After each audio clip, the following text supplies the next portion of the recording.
Welcome to Fiery Discourse, your podcast and media featuring dragonesses, female dinosaurs, and other similar saurians and scalies. I'm your host, Ludmillanon, and with me are my co-hosts, Angron, Mathmachine, LuckyEevee, and Stryker. Today is our 24th episode, and we're discussing 1997's The Lost World Jurassic Park as part of our first ever theme month of Jurassic July. So, let's get things started. Yep. So Jurassic Park was a gigantic, huge box office and critical hit. So it was obvious that they were going to make sequels. Now, this is the only sequel of the Jurassic Park installment that was based on a sequel from one of the books. Michael Crichton wrote The Lost World, as it was simply called, as a sequel to the book. Now, I haven't really read it, but there is one huge change that he made because the Lost World book came out after the movie. He had Malcolm live. And the reason that, of course, he had Malcolm survive, where he passed away in the previous book, is explained by like one line: the doctors did excellent work. So that's all the explanation you get for how Ian Malcolm survived being brutally killed by dinosaurs in the first Jurassic Park book. Not the books, though. The movies, on the other hand, are different. Movies are totally different. So The the sequel, of course, is named after The Lost World, which is a book written by Arthur Conan Doyle, and of course has a very influential 1924 silent film, which we will talk about sometime. Sorry, 1924 what now? A silent movie called The Lost World. It's about dinosaurs being brought back to civilization, and they rampage throughout London. I see. The effects are good. They're done by Willis O'Brien, who would later do the effect works for King Kong and Son of Kong, Black Scorpion, a lot of great movies. But there's other aspects of the movie that have not aged as well. Let's do it that way. But getting back to this movie, this is one of the very few sequels that Steven Spielberg ever directed to one of his own films. Interesting. Apparently, he was not really a fan of the finished product. He felt like it was something he did more for the money than for an artistic aspect of it. Although I will say this, even though I am one of the very, very rare few who probably like Jurassic Park 3 better than The Lost World, The Lost World is a legitimately good movie. I will make the case for it. It does have a lot of really good moments. So the movie begins with the wealthy family basically washing up with their yacht and their crew on Isla Sorna, which is the Site B of Jurassic Park. Now, this is the area where they made the dinosaurs, and it will come into play in the next movie as well. And what happens is the little girl of the family goes off, and she runs into our first of several new dinosaurs for this movie, the Compies. Now, I do like them in that they are really adorable, but yet they're deadly. It works out really well for Jurassic Park. Like, she starts feeding one, it's like a typical, cute scene, and then they start to really swarm her again. And again, it's another sequence that is very well done. So, what happens is there's another really good moment in it where it cuts from the mother screaming to Malcolm yawning on on a subway platform. That's one of the little juxtapositions they do in this film that work out really well. Yeah, especially with the background in the subway as well. Yeah, absolutely. Yeah, that you think he's on the island or something when it's revealed just to be like a billboard. So Malcolm is summoned to John Hammond's mansion, and there's a really nice cameo from Lex and Tim, and I do like that they did that. It wasn't really necessary for the story, but the fact that we actually get to see them again works out well. Right, let's traumatize this time. Perfect. That too. And of course, we get to see the human antagonist, Ludlow, who is the nephew of John Hammond, and he basically discredited Malcolm for the good of InGen. And it's interesting to see them because we get to see a juxtaposition between Ludlow and Hammond, because Hammond has completely changed his ways in the first one. Rather than basically exploit the dinosaurs as a theme park attraction, he's been willing to protect the dinosaurs, to make Isla Nublar and Isla Sorna basically the site of Jurassic Park and basically the behind the scenes of the Jurassic Park. He wants to make that into a nature preserve. So the thing that's interesting is we find out Isla Sorna was abandoned after the hurricane, and the dinosaurs managed to survive on their own, well past the lysine deficiency. And of course, as Hammond says to Malcolm, as you put it, life finds a way. Life, Which again, it finds a ties way. into the first one really well. Like I say, I feel like this is a sequel to the first one, whereas Jurassic Park 3 is more of its individual sequel. But we'll talk about that next week about JP3. Yeah, So it feels Hammond, it feels like the Resident Evil Revelations to like Resident Evil 1 and 2, or like Resident Evil 3 to Resident Evil 1 and 2. It's definitely not bad. It certainly has a lot of great moments, and I personally prefer Resident Evil 3 over the second one personally. But yeah, exactly, and yeah. Hammond has sent a team to go to Isla Sorna to study the dinosaurs, but the incident with the young girl on the island has actually caused him to lose direct control of InGen. And one of the researchers is Malcolm's girlfriend, Sarah. So now, of course, Malcolm has to go there basically to protect her from the dinosaurs. So now we get to see Malcolm's daughter during the scene when they're preparing to go, Kelly, and she's an interesting character. She's a little different from Lex and Tim. She's more, not feisty, but more proactive, which I definitely do enjoy. It makes her a better character, not a better character, but a more interesting character, let's say it this way, compared to Lex and Tim from the first one. So she stows away to Isla Sorna, and we meet the rest of the crew, Nick Van Owen, Eddie, and that. And they go to Isla Sorna, and what's interesting is Malcolm and Nick call out for Sarah, which, if you've seen the next movie, that's a very bad idea. But again, we'll get to that next week. Yeah. They end up being interrupted by a herd of Stegosaurus, and they do really look good. Yeah. I will say this. One thing I did notice is this movie uses a lot more CGI for the dinosaurs. A lot more CGI. And it is notable in some parts. It's not the worst CGI. Let's say it this way. It's still, ILM. It still looks fantastic. Absolutely. They really have more of a handle on this. Yeah, exactly. And I do feel ashamed that they couldn't use some more practical dinosaurs. But on the other hand, with all the stuff that they do with it, especially later on in the movie, you kind of understand. So the interesting thing as well is that, of course, since we know the story of Jurassic Park, the dinosaurs themselves are a little less majestic and more foreboding, which we will also see in several of the other sequels for this movie. And there's a pretty good gag where Sarah is revealed to be just like a few feet away from Malcolm the entire time, which was a good one. And I do like how we find out, the dinosaurs have been surviving. They've been, reproducing with each other and that. And they've been really. This leads to, again, an adorable part with the baby Stegosaurus. It really, really looks adorable. It is a practical effect. It is like I believe, a puppet or an animatronic rather. And again, it's an effect that really looks well. And I think the reason it does is because you really can feel it. Like, it's actually there.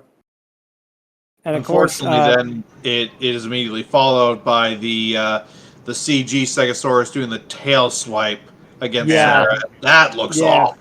Yeah. Some of the effects were rushed. It's not bad. I mean, it's certainly noticeable, but I don't think it's absolutely terrible. It's not good, but it's not bad.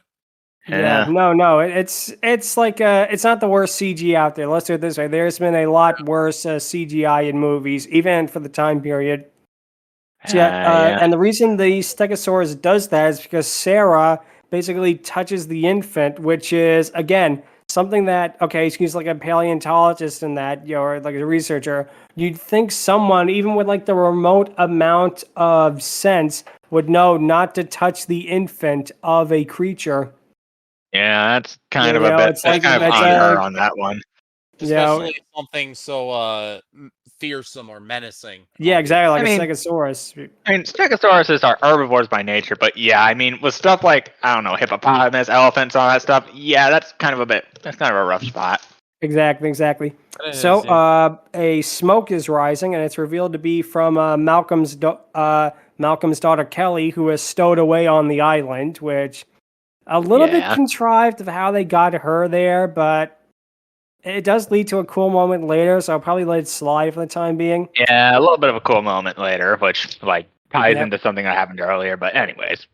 And there's another cool moment where the helicopters show up, only for them to be revealed to be InGen, and we get probably the best new character of the movie, Roland Tembo. He's basically like a Muldoon. He's the Great White Hunter, character archetype in that, but he is good. He really feels like an actual, really fully fleshed out character compared to some of the other more one-dimensional people that are on the island. Yeah, and honestly, I initially thought he was played by Patrick Stewart, which would have been crazy if that was the case, but it wasn't. That would have been amazing, but not in '97. Yeah, but we also get to see some other characters, such as Dieter, the mercenary who tastes the compies. No spoilers on how he dies, haha. We also have the paleontologist, who is kind of the comedy relief of it, the cowboy-hatted paleontologist, and his death scene later on we will talk about is admittedly a little silly. But you do feel, but getting back to the character of Dieter, the one of the InGen mercenaries, or hunters rather, you do feel bad for the dinosaurs when the mercenaries capture them and he's electrocuting them with his taser and whatnot. But the cut to the characters looking almost comically sad. It's like a little bit exaggerated with some of the expressions. I don't know if that was intentional or not, but it actually, it made me honestly laugh a little bit. And I know it wasn't intentional, but I think because the expression on a couple of them were a little bit much. But we find out why InGen wants to bring the dinosaurs to the mainland, and that is they want to build a Jurassic Park in San Diego. Yeah. Which, after the events of the first one, why would they even think about doing that?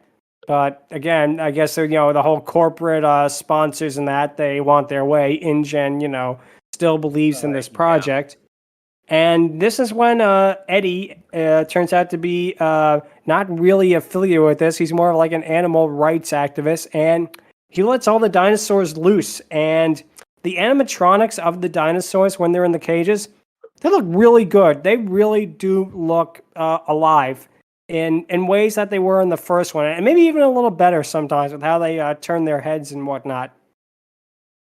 And then we cut to the Triceratops basically rampaging through InGen's camp and the other dinosaurs. And again, it's another sequence that is really cool and is a well-done sequence, in my opinion.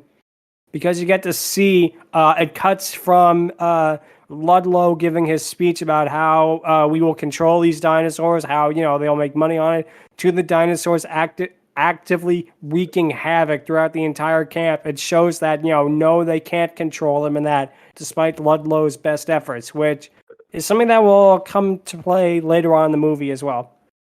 Also, thing to note about the activist, his actions go unpunished, and basically he's one of the few environmental activists I actually rooted for, because he's a good person with good intentions at heart, despite being he's not like a terrorist. Yeah, they could have easily made him like a stereotype, but instead they actually make him feel like a real person, which is something that I very much appreciate, especially in movies like this. So Owen takes the baby T-Rex that Ludlow was using as part of his presentation to heal it in the trailer, but of course this causes the parents to attack, and this leads to probably one of the most standout moments of the movie, the entire trailer attack sequence, and the way it just starts. I mean, say what you will about this movie, but it does have good, moments and piecemeal here and there, and the part with the Jeep rolling past the trailer, and then Malcolm says, "Mommy's very angry," is a great, great moment. Yeah, and of course, the absolutely. T-Rex attacks the trailer, and the one that initially attacks and who does a lot of the, well, let's do it this way, character deaths in the later sequence is female, so she's going to be on the Dragoness Scale in consideration. She Absolutely. has more of a browner color scheme, whereas her mate has I guess you'd call it a greener color scheme. It's more really noticeable during the San Diego rampage, which we will get to in a little while. But yeah, they give the T-Rex her infant, and you think everything's going to go back to normal. But nope, the dinosaurs, the T-Rexes actually attack the trailer, and it nearly goes over the cliff. And another really, really good sequence. And this leads to Eddie's death, which is one of the more, I think, standout deaths in the movie, especially for a character who we feel really sympathetic for. Unlike, Gennaro in the first one. Brutal, actually. His Yeah, death it is. was It's actually more brutal than what Gennaro got in the first one, or Nedry, or really any of the characters. And this character was a good guy, too. It's not the most brutal death in the franchise. There are more that are pretty gruesome. the most standout have to be in Jurassic Park 3, actually. Yeah, and we will talk about that next week. So you'll have to be on the edge of your seat for that one. But what happens, Eddie basically sacrificed himself by distracting the T-Rexes, and he is killed by, the female T-Rex and the male T-Rex, literally ripping him in half in their jaws. Yeah, we don't get to see it on screen because, a PG-13 movie and all, they couldn't show it, in all of its glory. Sort of. I mean, you do sort of see it, but it's a little, grainy and whatnot. Yeah. Sure enough that I was questioning how it was PG-13 at times. Yeah. It does get, it is, brutal. Same thing with Jurassic Park 3, which again, we'll get to next week, but. Yeah, and I can only think of 2 other times where that instance has happened, where the opponent is, split in half. Michael Bay Transformers and the, John Carter of Mars. Yep. And those are, PG-13 films as well. Those are really good movies too. So anyway, Malcolm, Owen, and Sarah are rescued by the hunters, and there is one part of this sequence that bugs me. When the trailer goes over the cliff, it is so clearly CGI. Oh the parts of the trailer flying at them. That is pretty bad. That is probably, to my opinion, the worst effect of the entire movie. That is true. Yeah. So Tembo himself, the hunter, he really is a fun character. Despite you could make the case he is them trying to repeat the success of Muldoon. It is he's a really good character because again, he feels real, like his interactions with the other characters. And the whole reason why he wants to be there is to hunt a male T-Rex, and even with that, you still feel that he is a fully fleshed out person, especially later on in the sequence. And he's also one of the few people who see all this stuff happening with the dinosaurs out. You're like, maybe I should. That's another good part. That he basically, after the death of all of his hunting team, which we will get to very very shortly, he's like, I'm out. I don't want any part of this, despite Ludlow offering him. I'm out. Yep, exactly. It really does help that he is probably the smartest guy in this whole thing. Probably in the franchise when you get down to it. He realizes that this is just he needs to get out because this is not what he signed up for. Exactly. But Ludlow is kind of a generic, evil businessman type. Despite the fact he does have some pretty good lines with Malcolm and some decent rapport, I feel like he could have been fleshed out more. He feels more like a first or second draft type of character. Yeah. So anyway, we finally get to the death of Dieter, where, of course, it's cathartic because what goes around comes around with the combies. He gets out his taser and he's ready to torture them, but they swarm him. And I like the basically kind of hopeful thing where, he gets the compies off him and you think that, he's going to live. Then they swarm him over the log, and you just see the little river turn to blood. And that again is another great visual. Yeah. Yep. Did you find Dieter? Only the Yep. parts that they didn't like. So, exactly, and that is another great line. This movie in general has moments that are good. I'm not sure if like as a full experience it's good, but we'll talk about that in a little while. But yeah, the T-Rex entering the tent is another great moment, and the entire sequence with their attempts at getting the dinosaurs back, going to hell, is another one. And now we get to probably, for me, one of the sillier parts of the movie, which is the paleontologist's death. He has like a little snake enter his shirt. He freaks out and backs up into the female T-Rex's jaws. It's like I get it. He's panicked. He got scared of a snake, but it's like there's a T-Rex literally like next to you. You're gonna go in there to get away from the snake. I mean, to be fair, the snake was probably poisonous. It was red and black, so yeah, you're dead, Jack. But yeah, if the snake didn't get him, the T-Rex ultimately would. Got him, and it was a more gruesome death. Let's put it that way. Oh yeah.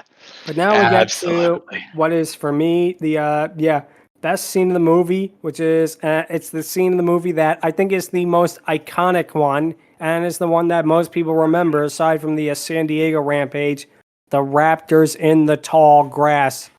Yeah, we come back for Jurassic World, so you know it's good. Yep. Just the visuals of the hunters walking through, and then the grass slowly starts to, you see it from overhead, them slowly approaching the hunters, them not knowing what's coming to them. This is why Professor Oak warned you about going into the tall grass. Yeah. I am 100% bringing in Auroras with me every time I go into the grass. Or you know what? I just have a full team. You know what? Even better, Coridon. Fighting dragon. Yes. It's pretty much a dinosaur. And it's set to kick their asses. Definitely. Just take Best Boy with you, okay? Exactly. I will take Dino Boy with me, always. Exactly. Yeah, but getting back to this, the entire sequence is well done, and again, it really shows the raptors themselves how badass they are. The one part where the raptor leaps up and just tackles the mercenary to the ground is, it is a lot of fun. Like I said, this movie does have some really fantastic parts in it, and this is probably for me and a lot of other people, this is the standout portion of the movie. Yeah. For the most part. Honestly, I didn't really keep the San Diego chase, but this was certainly one of them. It may have been CGI that the sequence with the raptor leaping onto. It was absolutely CGI, but it was a lot more fluent. It was really well done, though. I couldn't tell at some points. I could because of the movement, but they did up the CGI with the raptors somewhat compared to the first one, and it really does look good. You can tell they took the time to make the changes, and it worked out for the best because they then go to the abandoned building, which is a nice touch with the Jurassic Park murals on the wall. Which, of course, it was going to be Isla Sorna where they build the dinosaurs. Yeah. And we actually get to see another lab in one of the later movies, but we'll talk about that then. Yeah. Now we get to the part with the raptor pursual, and this leads to a moment that is both somewhat silly and also kind of badass. Kelly, earlier on in the movie, says how she was how she was kicked off the gymnastics team in school, and she manages to use gymnastics to kill one of the raptors. She does the thing with the spinning with the bars. Yeah. She kicks it out of the window and it lands on a spike or something, and it just instantly dies. Oh, yeah. And again, number one, it looks kind of ridiculous. It looks like something that actually would be more in Carnosaur than Jurassic Park. Yep. On the other hand, it's really cool. And it leads to a pretty pretty impressive line from Jeff Goldblum. You were kicked off. Yeah, you were kicked off the. You were kicked off the team. Yeah, you were kicked off the school gymnastics team. Yeah, you off the gymnastics. Yeah, and again, Jeff Goldblum himself, he gives a lot of the charm that this movie has. I feel like if it didn't have him, it would not be as good. And that's something that, of course, the later Jurassic Park movies would try to replicate in spades, but we will get to that when we get to that. So yeah, for now though, Ludlow gives a speech about how Jurassic Park San Diego is going to be a success, and they managed to bring the T-Rex and its infant to San Diego. And unfortunately for us, for this podcast, the T-Rex that is brought to San Diego is a male. Unfortunately. Yep. Oh, well, could have talked a lot about the San Diego rampage. We still are, but probably not as in-depth as we would have if it was a female Tyrannosaurus. Yep. So the ship that it's brought on to San Diego is a cute little Easter egg. It's called the SS Venture, which is the same name as the boat from the original King Kong, which really nice touch there, bringing back an animal from prehistoric times to a modern metropolis and all. Yeah, that's pretty neat. I also hear Venture and I think of the Venture Bros, so that's an even bigger bonus. Yeah. But that's chaos theory. Exactly. But yeah, there is one part of this movie that does not make sense. Basically, everybody on the ship is dead. How did the T-Rex do it? If it was like we were supposed to surmise that it escaped from its pen, it, attacked the crew and that, but in that case, how did the boat make it from Isla Sorna to San Diego? I'm not trying to be like, plot hole ding kind of person, but it is something that probably when you really to the Panama Canal or something. That and the deaths seem more like raptor deaths than exactly. Deaths. To me, what it reminds me of, with like the you see the captain, to the wheel and that, it reminds me of the scene from Bela Lugosi's Dracula, where the ship comes into London and the entire crew is dead. Maybe it was an attempt to make a reference to that, but there's a difference in that, it was Count Dracula, a, not human being, but someone with human level intellect, not a dinosaur. Oh. Yeah. So anyway, the security guard stupidly presses the button that releases the T-Rex from his pen, and he just goes on a rampage. And the San Diego rampage, I could feel, is what this movie was building up to, and it is a lot of fun. It has really good sequences, like the T-Rex ramming into a bus, thinking like it's another predator and that, and causing people to fall out the windows. It drinking from a swimming pool, and really one part that is almost brutal is, it killing a dog, because it's shown, with a dog house in its mouth. I mean, it was hungry. That too, and it kills several people on the street. And during the aforementioned bus sequence, it crashes into a video store, which, number one, remember video stores? I know I do. Good times. But number two, the video store has a poster that it's something that you can only see, if you really pause the movie, because it's on only for a couple of frames. It's King Lear with Arnold Schwarzenegger, which I wonder, was that a dig at Last Action Hero? Because that movie came out the exact same summer as Jurassic Park, and it had the entire sequence with Arnold as Hamlet. They also had an advertisement for Jack starring Robin Williams. Yeah, that movie, done by Spielberg's good friend Francis Ford Coppola, and which is one of my favorite movies, even when I was growing up. Yep, another one of the So anyway, we get to see the unopened Jurassic Park San Diego, and it is another fun set piece showing it's still being under construction and how they were going to do it. And the thing that's interesting is it looks like another zoo. It doesn't really, look like the majestic of Jurassic Park. That is it's true. One thing that's interesting to consider about is that how InGen without Hammond we're going to do it on the cheap. Basically, it seemed like that. So anyway, Malcolm and Sarah rescue the infant. They give it back to the father T-Rex and that. And Ludlow gets a pretty horrific death because he still wants to get the infant T-Rex even after all of the complete nonsense that had happened throughout the movie, thanks to him and his desire to make Jurassic Park San Diego, all of the death and carnage. And basically the male T-Rex, bites his leg so he can't move, and then the infant lunges on him, and we don't see it on screen, but it is not a pleasant death. He gets Honestly, eaten. that was a kind of comeuppance if you think about it. Yeah, it was. It was like his comeuppance for everything that he did throughout the movie. Oh yeah. Which Yep. honestly, I love those. Honestly, I think those kind of deaths are funny in certain movies. Yeah, they are. Pretty It's adorable, cathartic. all things considered. It is cathartic. It's kind of like Yeah. Gennaro's death in the first movie, or Nedry's rather. Nedry would be a better example. Oh Where yeah. you really feel like it's cathartic. These So the movie ends- movies are really good at poetic irony deaths. Exactly. So yeah, the movie ends with John Hammond choosing to make Isla Sorna a restricted area for the dinosaurs to live in peace in. And in the last couple of seconds of the movie, we get to see some pterodons, aka pterodactyls, and they get a lot more focus in the next sequel. A lot more focus.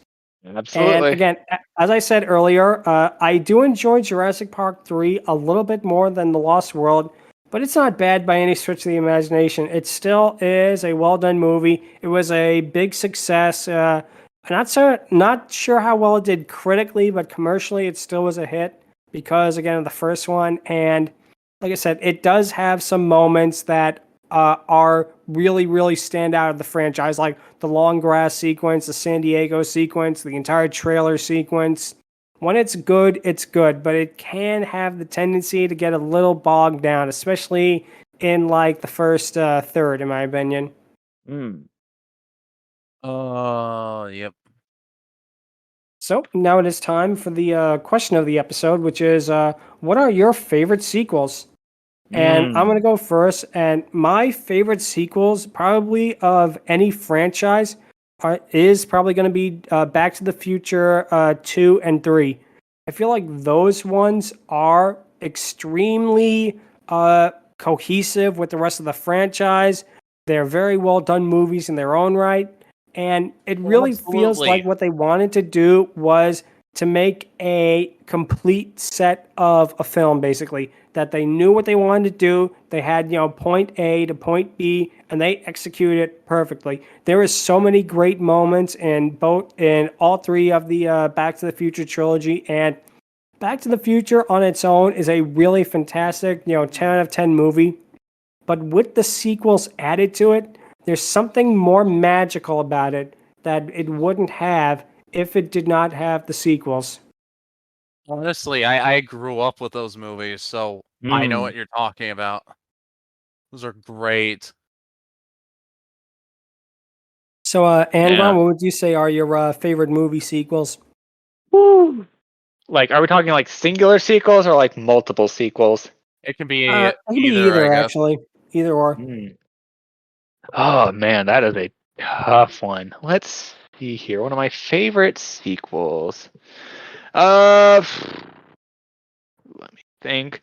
I would say Spy Kids 2, but that honor honestly has to go to let me think here. Oh man, there are a lot of sequels that I actually really enjoy. Oh, Bambi 2.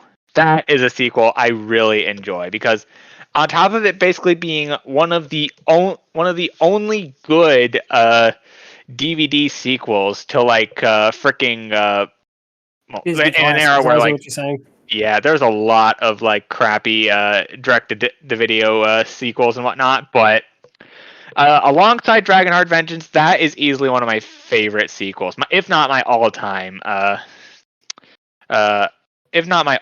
favorite animated sequels. And there's also The Lion King 2 and a bunch of others. But yeah, I think Bambi 2 is easily peak Disney because it is honestly the most pure out of all the franchises, at least until the remake comes out and botches that up. But either way, yeah, Bambi 2 had a lot going for it, and it had a lot of things to ultimately like screw up. And for me, it didn't, thankfully. Like, there are a few moments that came close, but it never really felt annoying, per se. You know? No, I get you. I'm definitely picking Bambi too. Like that. Okay. So, Stryker, what would you have to say are your favorite movie sequels? Not saying this is my favorite. I'll get into that, but like, one underrated one I will have to give a shout out to is Lion King 1.5. Nice. I also like Lion Nice King one. too, like I said. But I grew up with Lion King too. I never actually got the original Lion King, unfortunately. Mm. But I yeah, see. my favorite sequel. This is even more underrated than Lion King 1.5. The Lego Movie 2, actually. Oh, nice. Nice choice. Oh, wait, man. Now that I think about it, Lion King 1.5 and Bambi 2 are both midquels, aren't they? Yeah, but it's still kind of fits. It's a movie that is it's not the first one basically. That's Absolutely. what we're getting at here. Yeah. Okay. But yeah, Not prequels, but like sequels or midquels, anything really. I also like Avengers Infinity War because like that was like peak Marvel shortly before Endgame and everything else only. Was good. Yeah, absolutely. Had really great moments in it. Absolutely. Oh, yeah, Lego Movie 2. I was just sitting in there watching it, most of it, and it's just like they're just pandering to the new demographic until the plot twist of the movie occurred, and all I could think was, "Oh, this is actually getting better now." Yeah. You know, like Especially, Sorry, go ahead. Oh, you're fine. You're fine. The plot twist will always stand out to me as like what made the movie for me. Yeah, sometimes a good like plot twist or a good unexpected moment can really change how you view a movie. From like, this is kind of mediocre to, oh my god, they really went there, and that's a good example of it. Honestly, that's actually what I thought. Like, they actually went there. Even though it was almost expected, the way they did it, the way they portrayed it was honestly perfect. Yeah, that's very interesting. So, LuckyEevee, what would you have to say your favorite movie sequels are? Well, I had an answer until you specified movie. Well. No, it's okay. You can answer. Go ahead. Go ahead. What is it? Go ahead. Because my favorite sequel isn't even out yet. Oh yeah. Answer it. What is it? It's probably gonna be Detective Pikachu 2 when that comes out. Sorry, what's it called? The Detective Pikachu 2. Hey, nothing wrong with that. I mean, a sequel that hasn't been made yet is still a sequel when you get down to it. The game. The game's coming out like in a few months. Oh, the game. Oh, okay, Oh. okay, yeah, no, you can Wait, talk what- about that if you want. What movie? What game are we talking about? Detective Pikachu 2. Oh, I Pikachu. see. Oh, I've been That makes sense. I will definitely see that then. I need to get back to I playing. I need to get back to playing the first game. You know what? I might as well just download it to Citra when I have a chance. Yeah, Sounds that's awesome. that's what I've gone and done. Yeah, I need to actually play that one of these days. Anyway, it's good. You continuing. really should. Hell yeah. Definitely. It is a classic series, and I can understand why you'd be excited for it. If we're talking about video game sequels, I'm excited for Pikmin 4, but that'll be a lot of fun when that comes out too. I played the original Pikmin as well as Pikmin 3. The Yeah. demo of it anyway. Yeah. It's not like my my cup of tea because they kind of in a way it's not as exciting if you know what I mean, like cuz like the you got to upgrade, you got to get upgrades so you can get more Pikmin in your party. I can see In that. the I can see how some people wouldn't like it, but I really enjoy it regardless. All right. That's good. So now it is time for the patent pending dragon. Oh, Mathmachine. Yeah. Oh, Yeah, right, sorry. Mathmachine. Sorry Get about over that. him. Sorry about that. Whoops. Yep. You're fine. It's all good. Matt, you have the floor. All right. This isn't my favorite movie that is a sequel or has two in front of it, or however you want to phrase that.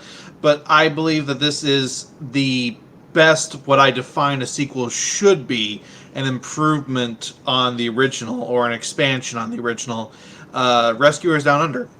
Nice. That's a very I underrated actually one. liked that one. Yeah. Dang. Better Pretty animation, fun. much better story, much better villain and characters Yeah, overall. way better. Just They had everything Moana, which about was it another- was an improvement over the original. Yeah. They kind of Yeah. overplayed it on Disney at one point, though. Oh yeah. But yeah, because Like it made Disney nothing in XD. theaters.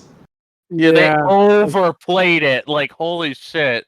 Yeah, probably probably because it didn't do well in theaters because it was released opposite of huge hit Home Alone.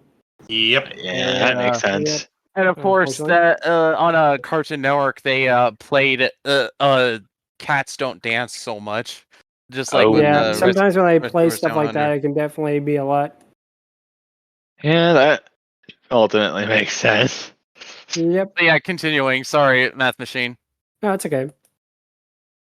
But yeah, just everything about Rescue Us Down Under I found to be an improvement over the original, and I think that's what a sequel is supposed to do. It's supposed to improve and enhance, and so few actually do that. So this is one of those rare ones that, in my definition of what a sequel should be, actually fulfills that.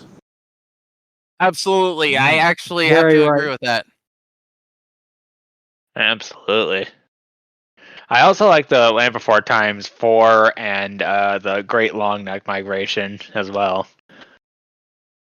They're all right. Yeah, I can Although, see like it seems like after a while they just milked the franchise. Land Before Time. Yeah. they The really sequels did. did get to a little bit of a ridiculous level at one point. Yeah, we'll cover that a little later. Yeah, probably later on the podcast as time goes on. Absolutely. But yeah, now it is time for the patent pending Dragoness Scale, and we're going to talk about the dinosaurs from the Lost World, save for the male T-Rex with the entire San Diego rampage, so we're not going to take that into consideration. Now, with that being said, with the sequence such as the trailer, the part where the T-Rex invades the tent, and the tall grass sequence, which really, to me, is the standout of the movie, I am going to give it a 7 out of 10. And the reason that low of a score, I feel like this movie, the dinosaurs start becoming more like monsters than actual characters.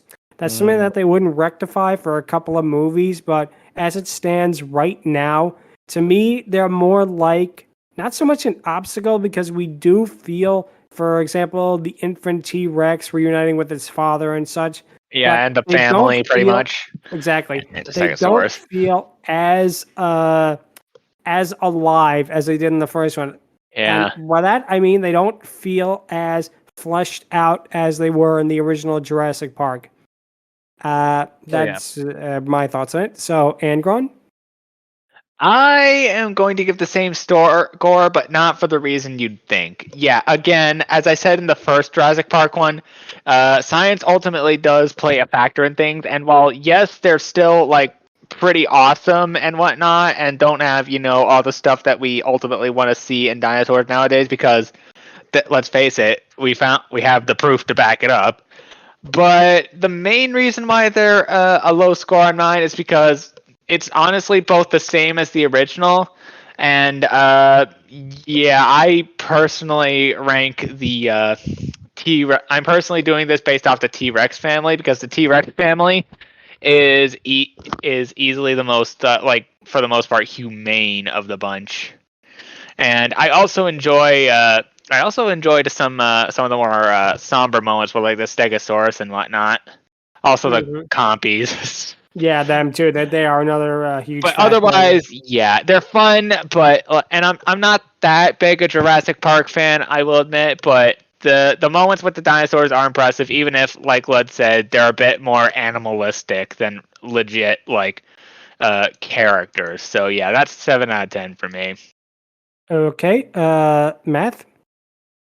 In the original, I would have given them a 9 or a 10. So it was just really disappointing how they were decharacterized in this, and that's why I've downgraded them in this movie to a 6. Especially because if we were counting the San Diego scene, that's where they seem to give most of the characterization to the dinosaur, which unfortunately, like you said, we don't count because, dude, Yeah. it's such a shame too because I've joked that was a better Godzilla movie than the '98 Godzilla movie we got. I could see that. Yeah, Godzilla '98 has moments, but yeah, you're right. And there was so much potential for them to just still give the dinosaurs personalities, and they didn't. And while they look good, especially when they're animatronics, there's just almost nothing there other than the San Diego scene. I mean, yeah, and also the T-Rexes again. Let's not forget them. That's what I'm saying. Almost. They were like the one that actually had personality. It's like they only put heart into the final scene of the movie. Is what exactly. You're saying. That is exactly right. Yep. Yeah. So, Stryker? I think I'm gonna have to go with the same score, 6 out of 10, because the heart didn't feel like it was as much there as the original, which is why the original is still like my favorite of the franchise so far. Classic. Yeah, definitely. So I can really see that. And LuckyEevee, what would you have to say? I guess the same ranking. 6 out of 10 or 7 out of 10. Mm-hmm. So would that be 6 out of 10. 6 out of 10. Okay, 6. Okay. Yeah. Good. All right then. Any particular reason why you'd give them that score? Well, like I've said, my only exposure to them is the Jurassic Park World arcade game. Yeah, I can see that. That's fair. Yep. So, if you have any questions, or if you want to tell us what city you'd put a Jurassic Park in, you can email us at fierydiscourse@outlook.com or visit us on Twitter at twitter.com/fierydiscourse. Next time, we'll continue more of Jurassic July /August because we'll be talking about the 2001 movie Jurassic Park 3, the one with the dinosaur saying Alan. Yeah. Yep. So until then, thank you guys so much for listening and take care. Yep. Peace. Peace. Adios. Better.